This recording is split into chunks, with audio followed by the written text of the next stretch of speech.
But I want to know, before we played your first D&D game, what was sort of like your understanding or like cultural knowledge of D&D before I asked you to play?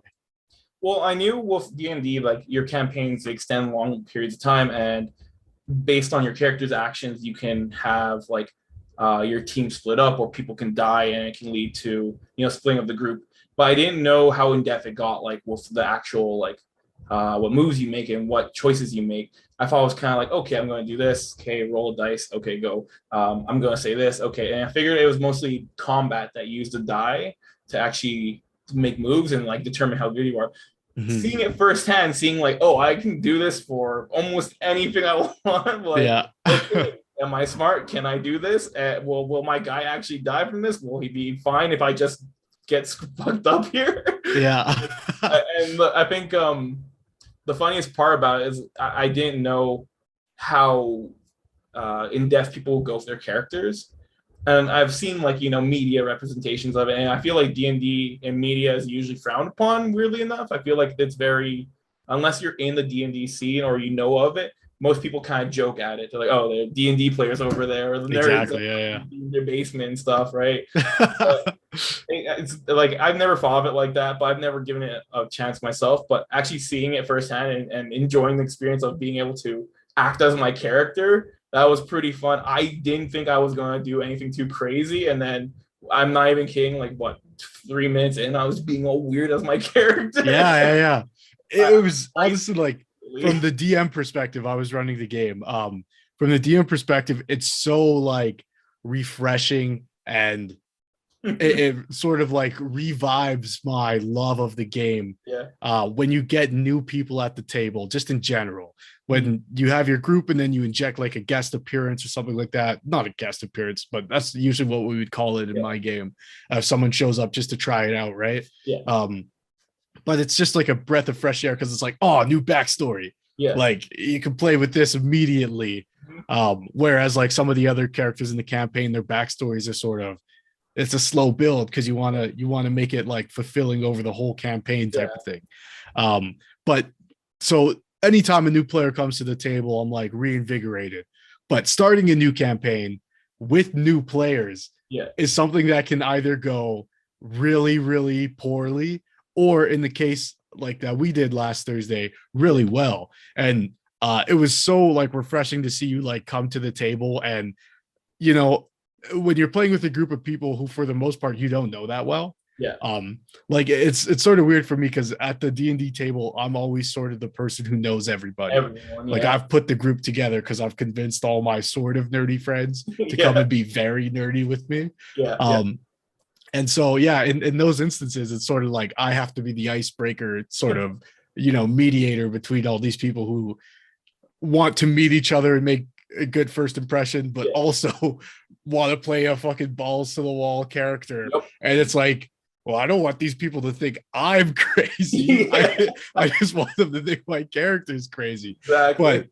But so that's always hard to balance. But you came in as nice as you always are as a human being, but as a character, just so to a T what your character was when we talked about it beforehand. And it was just so refreshing to see like a new player to really be like, oh, I'm going for it, And it's 50-50. Sometimes you get like people who, want to learn the rules first, and like they're like, very vague with their character descriptions.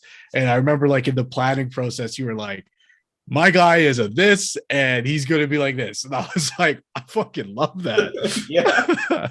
No, I remember when we had that planning process, like even when we were talking about it before, when you're kind of giving us a description of the world and whatnot, like the entire time I was thinking, like, what can I bring that'll be unique but fun for everyone? And even if they're not like directly interacting with me, they can look at me and watch me and be like, what the hell is going on? And I thought for me it'd be entertaining to do, but it'd be entertaining for the people around me as well. And I was like, let's just go with something weird and balls to the wall, like out there. And Yeah, I love my character, and I've been having a lot of fun with him. Yeah. So for the people who are listening who probably want to know more about this character, we'll keep it vague enough so that if other players of our game are watching this, they don't get any spoilers or anything. But yeah, you picked a character who um is is very unsure of the world around them because they have like a sort of psychosis based off these magical experiments they've been doing on themselves to make themselves stronger, that your perception of reality is very altered and questionable at best. Mm-hmm. And you play someone who hears voices in their head in a comical way. Yep. Like, obviously like that can be a very heavy thing to tackle, but you do it in such a way where it's like you're having these comedic conversations with someone who's not at the table. And then sometimes I get to jump in and be that voice. Yeah. And we explain none of this to the other people at the table. And so they just see you talking to yourself and they're like, is this guy all right? I think my favorite part, because you've been doing awesome, and like I wasn't sure how to go and do that initially by myself. But I think one of the first interactions was you just leaned over to me and you're like, you hear someone say blah blah, and I immediately like turned to my corner and started talking to myself. And the other guys at our table were already in the midst of a conversation. Yeah. And they just all looked at me like, what the hell is going on? It was perfect because I was sitting right next to you, so they didn't even tell me that, but it was hilarious. And honestly, like playing into it has just been so fun, honestly. Yeah. So now that you've played like your first game and you have like such a distinct character, has your perception of D&D changed now that you've done it for a first time? Like, what were the biggest differences from what you thought going in and what you know now?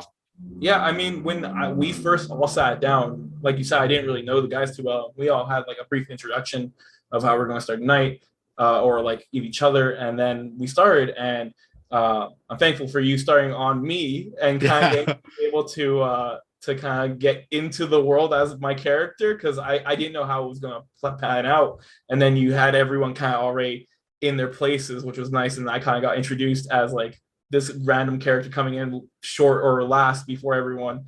And I kind of played it very down at first with my character's voice. And then it wasn't until I heard one of our other guys like very heavily lean into his voice, like his character. And I was like, okay, I have no shame here. That was very intentional too, because I knew like the other guys, besides Matt, other Matt for people who watch the show, but Luca and our friend Ashish, like I've played D&D with them before, so I know they know how to play. And I know Matt's played a lot of D&D. So I was like, I think the best person to start the game on is you, to give you some like, direction on how to get things done. So, okay, we see your character walk into the thing and what do you do? And you're sort of like, I don't know, what can I do? And I'm like, anything. What do you, and you're like, I'll talk to the guy. And then just going from there, where you're sort of flung into this experience, and then everybody gets to sort of watch you come through and learn a little tiny bit about your character, and then everyone sort of comes together. And I think the voices is one thing that's really fun with D&D. Obviously, just being able to take your character to that next level. Not always like an accent, but just like what you do with your character is like very nasally, very like very creepy sounding weirdo. But and that's the thing, like I didn't know initially how I was going to make my guy sound, and it felt nice because right when we got into that experience, that was the first time I genuinely gave my character a voice and thought of how he's going to sound. And I thought of it on the spot, but it like felt perfect to me. Like as soon as I got into it, like that's my character. Like I thought like this is my character completely different. And it's funny too, because like to your credit, like to see the body language shift of when you're just being Joe and being like, how does this work and what, and then when you switch to your character, like lean forward. It's so cool to watch like that transition happen in real time. And I think like for me, that's really the beauty of D&D, to be like, you can be very silly with it, you can be very serious with it, like some of our other characters are, but at the end of the day, once you come out of those scenes or like those interactions, it's just a group of us having fun at the table. Yeah. And there were moments in our game where like very ridiculous shit was happening. Like Yes. one character pulled out magic mushrooms that he takes on a regular basis to hallucinate, and you were like, if I wanted to do drugs, I'd bring my own, and I did.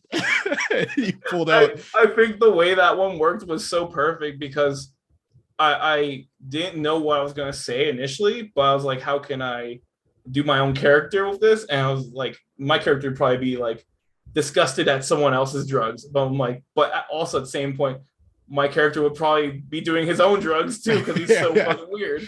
So I took a perfect pause, I feel like, because I was like, if I wanted to do someone else's drugs, I would have brought my own. And I stopped, and everyone kind of like stopped and was about to go back to their own, like whatever they were doing. I'm like, which I did. And I pulled like a big bag, and everyone stopped and just burst out laughing. Yeah, I think like bringing that, like your character being like a very antisocial weirdo. Yeah. And then bringing the comedy to that, so it's not as serious as it could be. It like really, makes the game like fun, and then to see all those characters sort of interact, and everyone's like finds their character as the session goes on, and then gets to a point where like the interactions feel like now we've found some sort of rapport within the group. Yeah. Again, it's super cool to see those things in real time.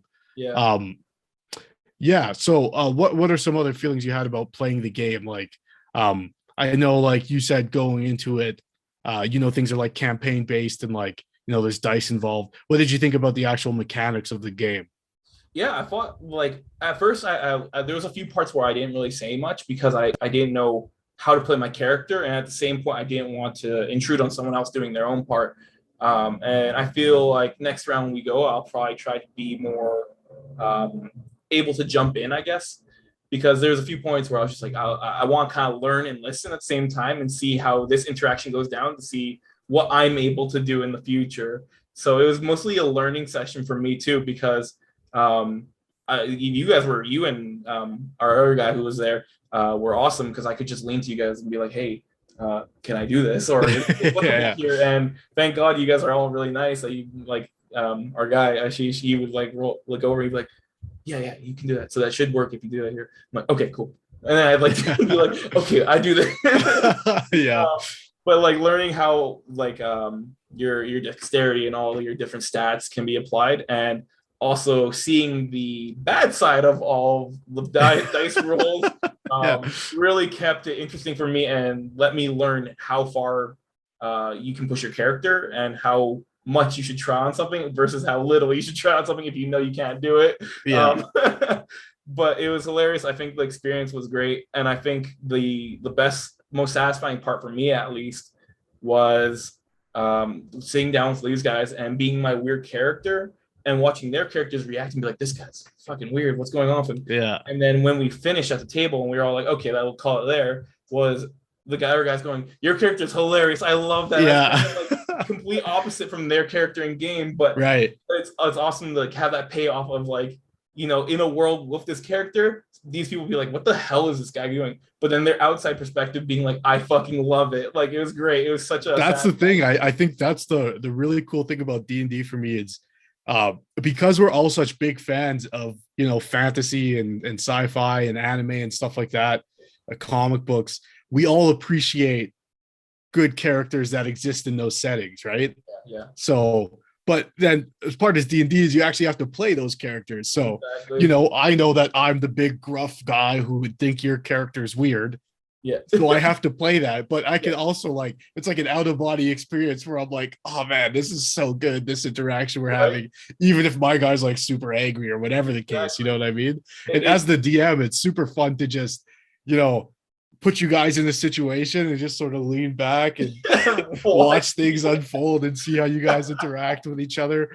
And then someone will try something and then you all just look at me like, go ahead and roll to do drugs.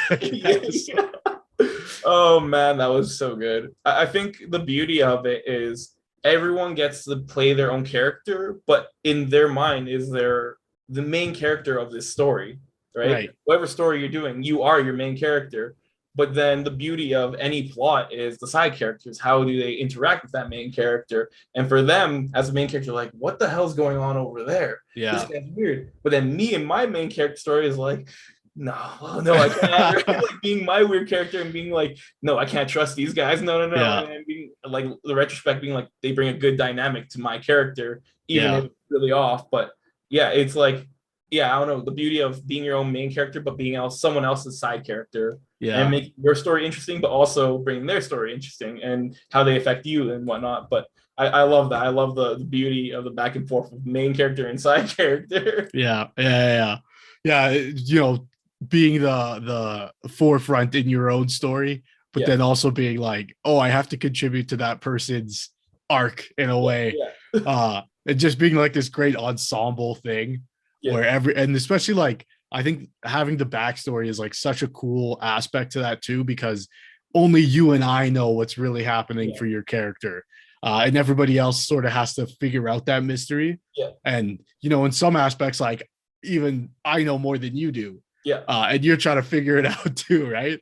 And then I'm playing off of you and trying to figure out like, where would Joe like to see this character go and what can I do to subvert that, but also make it fulfilling or like, you know what I mean? So much fun. I can say I feel very lucky to say that as a friend, I have you, but also you are very talented in the way you think with your storytelling and everything. And that's why one part of my character was like, let's let it kind of be up in the air, because I want to experience my character as me, but I don't want to know every little detail. I want to kind of enjoy learning about my character as well. So I'm lucky that you as a DM have such a creative mind that you can kind of help me experiment with that. And so far, fucking great, but I can't wait to see what else you do. I appreciate that a lot, man. I think you hit on a very, very important part of building a character in D&D, because a lot of people, you want to play like as your favorite, you know, pop culture character for a lot of people, right? Or say you're playing a monk, you're like, oh, I want to be Naruto. But to have a fulfilling D&D experience, in my opinion, you have to start at episode 1 of Naruto. Like that's your character. So you get the tragic backstory of, you know, you're an orphan and nobody around your village likes you and you want to be a ninja. That's got to be like, you can't start at the beginning of Shippuden or at the end of it, or, you know, you can't be like a powerful person with their life figured out already. It doesn't work that way. That's not good. Or else there's nowhere really for me as the DM to sort of take you besides, you know, doing things like breaking your character. Like if you have ultra success and your character has everything they could ever want and they have as much power as they need and whatever, there's nothing I could do but take away or insert something that disrupts that, you know, balance. And that's tougher to do because as a player, like in a game like D&D, your agency is like your biggest asset.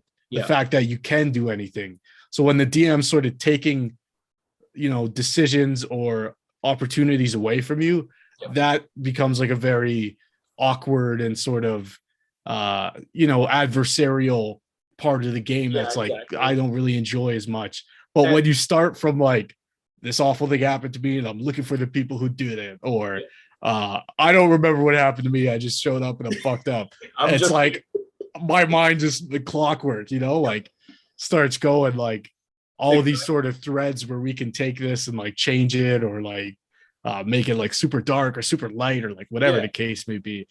That's where like the fun and the improv comes from. Exactly. And like, I don't know, I wanted my character at least to be fun for me, fun for you, but fun for anyone in our group to also like, even if they're not firsthand doing what I'm doing or helping me necessarily, they can sit back and watch this shenanigans and still enjoy it from a distance, right? It's fun regardless of who's involved. And I feel like if I were to like, you know, step into a position where it's like, oh, I know my character is good and they're, you know, they got all this shit, like, you know, they're exactly what you said. You can only take away at that point. And for you as a DM, that would suck too, because you don't want to make your friend's character shitty. You want them to be character, right? Like it could also be a cool backstory that, you know, at one point you had everything and then you lost it. We have to start from you lost it. We can't start from I have everything I want. Exactly. And I'm really cool. No, but I wanted that like fresh experience of like, just give me some weird shit to work with, and we'll go from Yeah. there. And like that, it's also my way of learning as well, because I can see how the story works with my character and how you go with stories, and then what I can kind of push my character to do, not even knowing what I can do to begin Yeah. with. So I think it's pretty fun for me to come into this world that you've built and feel very fresh and new to it, but experiment like my Yeah. character does. So it works really well in my scene at least. But Yeah. yeah, I It's love it. very cool to like um there's a sort of phenomenon in being a dungeon master, which is a bad one, unfortunately.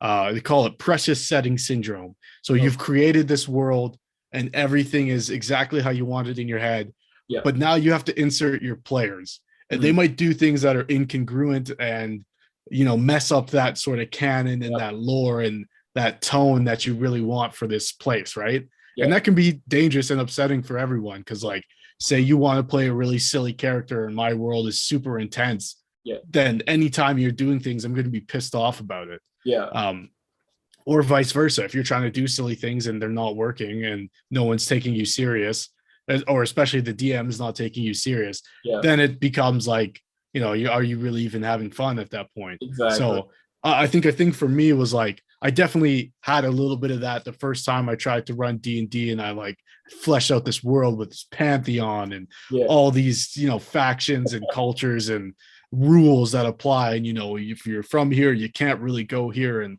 I still like having all those rules and stuff. Like, if you go there, it might be a little bit more hectic for you than, if you were a different type of dwarf or whatever the case is. Yeah. Um, but I think I love to give players room to like, yeah, bring what you want to this world. Like if you got an idea for a culture where your people came from, hit me with it, and we'll find a way to plug that in here and make it work. And so then it feels like we all sort of own a part of this story type of Yeah. thing. And with your character, it was super cool because it was like, no, I like that thing you made, but I'm going this way with it. And I Yeah. was like, yeah, absolutely. I'm Fuck like, it. I want to feel like I'm in your world, but I want to put a twist on my character. Yeah, be the odd man out. Right? Yeah. And I think that was awesome, because that first session we had, it let me like learn about your world, and it kind of let me put the pieces together of like what I want to do with my characters. Like, where can I Yeah. take from Matt's world and keep it in line, but where can I put a twist on it or Yeah. change my character for that? And honestly, like, you've done great helping me. I'm so lucky that you are the person Thanks, man. that I have with this, because you've made it very easy for me. But I'm so happy that like my character has worked out very well so far, and even the mini you made, like you colored for me. Oh yeah. God, so good, so good. My girlfriend's like, send me pictures. I want to have a picture of this and whatnot. And I was obsessing over it the entire time. I was like, look how good it looks. Look at the picture. Yeah. No, Yeah.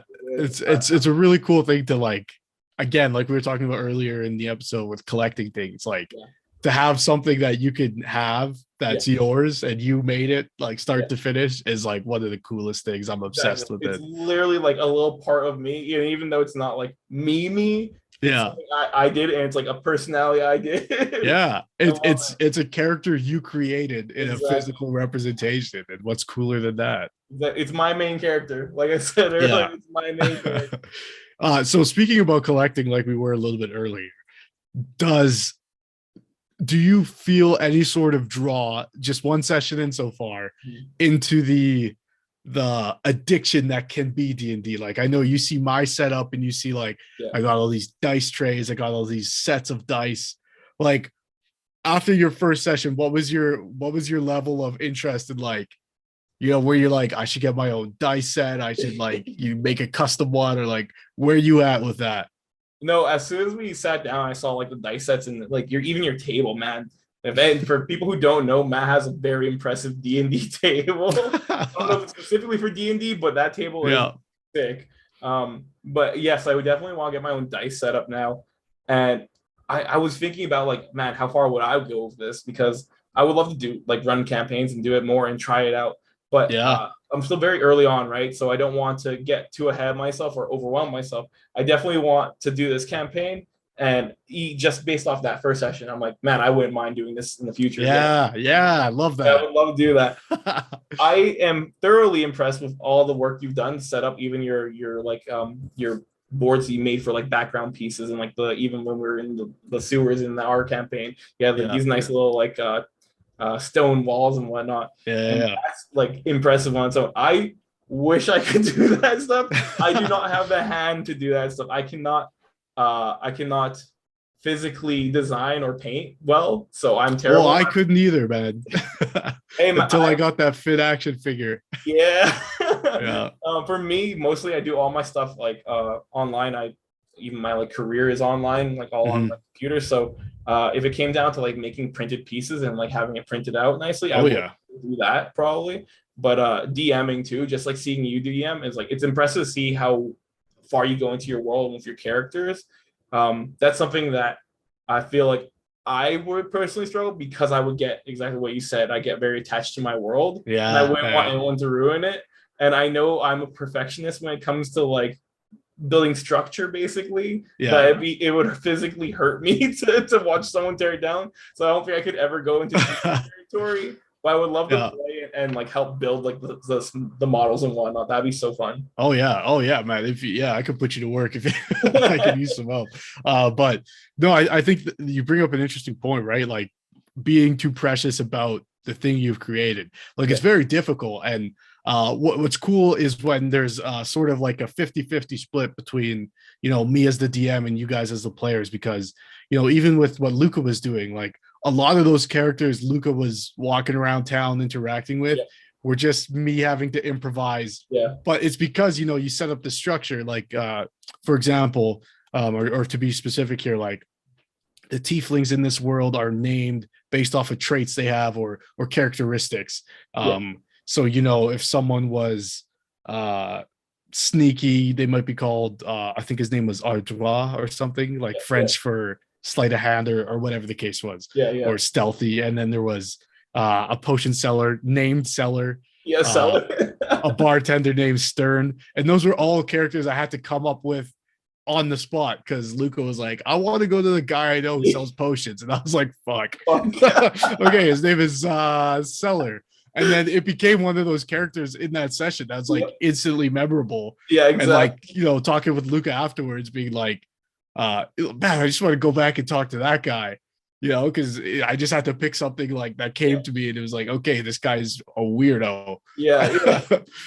No, But yeah, I think that's like the beauty of it, not like, you set up these rules beforehand and it's like, okay, I can come up with something pretty easily because I know these people here are oppressed and they've made their own subculture within this city and yeah. this is their naming convention. Okay, go. What would somebody turn out like in that system?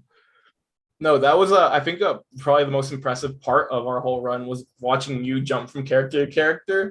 For me alone to like play my one character, I'm like, okay, what would I say here? But for you to be like, I'm this person too.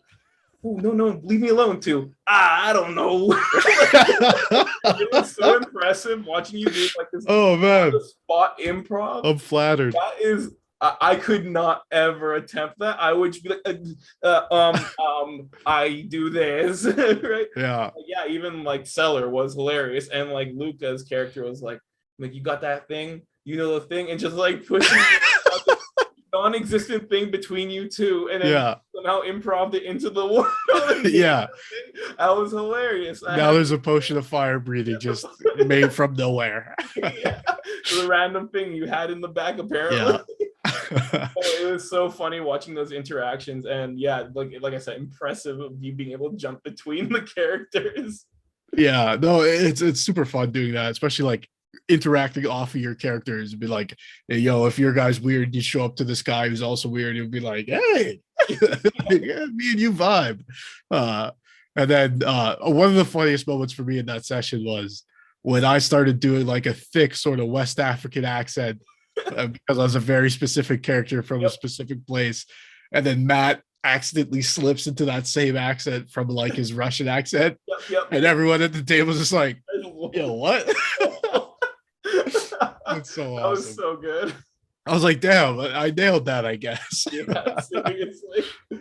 No, I think like I said earlier, just like watching everyone kind of play their characters, it really helps me, at least as a new character coming in, to feel comfortable playing. Because I could see the intimidation of being like, I have to pretend to be this character with people I've never really met before or Yeah, meeting for the first yeah, time. And my character's like I made a really weird character, so now I have to play this really fucking weird character with these yeah. people who never met me before. And then yeah, Matt just immediately jumping into his character and like same thing, he'd be like watching up front, and then as soon as it comes to his character, he'd be like, "Yeah, blah blah," blah, and like lean back again to his like very relaxed persona, like a big man talking. It was so funny, and then watching that made me be like, "Okay, this is way like chiller than I thought it was gonna be." Let me just That's the thing too, is a lot of people like when you talk about, differentiating between character and player. yeah, A lot of people think, oh, I got to do an accent or like a silly voice and stuff. yeah. But one of like Luca used to run a game, and one of like the most distinct characters for me was this god that he played.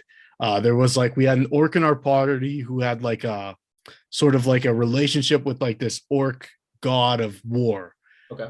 who was like a very like neurotic sort of uh I want to say like sultry. The way Luca played him, he'd like lean over in his chair and always have like a glass of wine type of I thing, see. or like a cigar or something. That's so And good. he'd always be like, bargaining with us and like with this like really dulcet tone, type of thing. And it was funny because the god would only appear like in this one character's dreams. So it'd be like, okay, we camp for the night. And then Luca would be like, Tonru. Be like, you hear a voice in your head. It was always just like the switch in body to body language That's and so demeanor is good. just so like classic to me that I'll never forget that character. And Luke Uh is hilarious too, because like in our current campaign, he doesn't really have too much of a voice change, but he goes from like standing straightforward to kind of like inspective. yeah. Why are you being like that? Well, and he just goes into like a almost more like I don't know, detective sounding version of Yeah, himself, yeah. and that's his character. And I love it. It's funny because all these body language things you're pointing out from the players are ones I didn't pick up on our first session. That's really funny. Oh well, like for me, like I was just watching everyone, Yeah, I yeah, was yeah. seeing how everyone changed, I and love that. he would like she lean forward usually, Yeah, yeah, like sitting back and looking at his PC, and he'd be like, oh, and yeah, get into yeah. it, like get really chummy with everyone. Yeah, that one I do pick up on. Yeah. It's so funny. No, I loved it watching everyone kind of slowly lean into their characters. Oh man. Well, I'm so glad that, even one session in, you're already like, I should DM.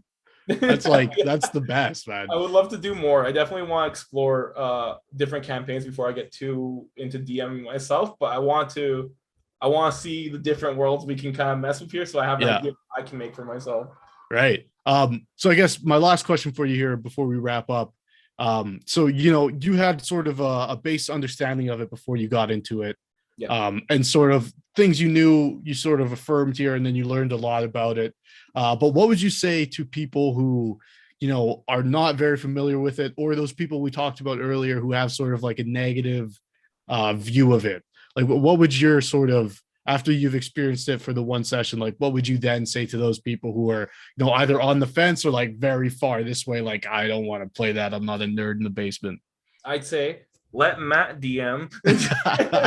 I would say honestly go in there with a clear mind. People I feel like have the mindset of like, okay, this is gonna be some shit and whatever. Now I have to do this for however long. And it's like I went into it with a very like open to experience. And I feel like that worked out in my favor. And I feel like anyone who's never done it or is willing to try it should go in with an open mind. And if you have a negative opinion on it, you should first get a life, but also I don't know, watch people play it, I guess, before you give a negative opinion about it. Because I think if you can watch someone play the game and see how much fun they have with it, you can kind of open yourself to being like, oh, this is actually pretty fun to even watch from an outsider perspective. I can't imagine how much more fun it is to be inside. Right. So I think give it an actual watch to seeing how much people have fun. I think will definitely broaden your opinion on it. Nice. I love that. Well, yeah, Joe, I think that'll wrap us up for today. Thanks so much for coming on the show and talking to me about collecting and D&D. Thanks for having me. I appreciate it. Yeah, absolutely. Again, for people out there, our show switching to a bi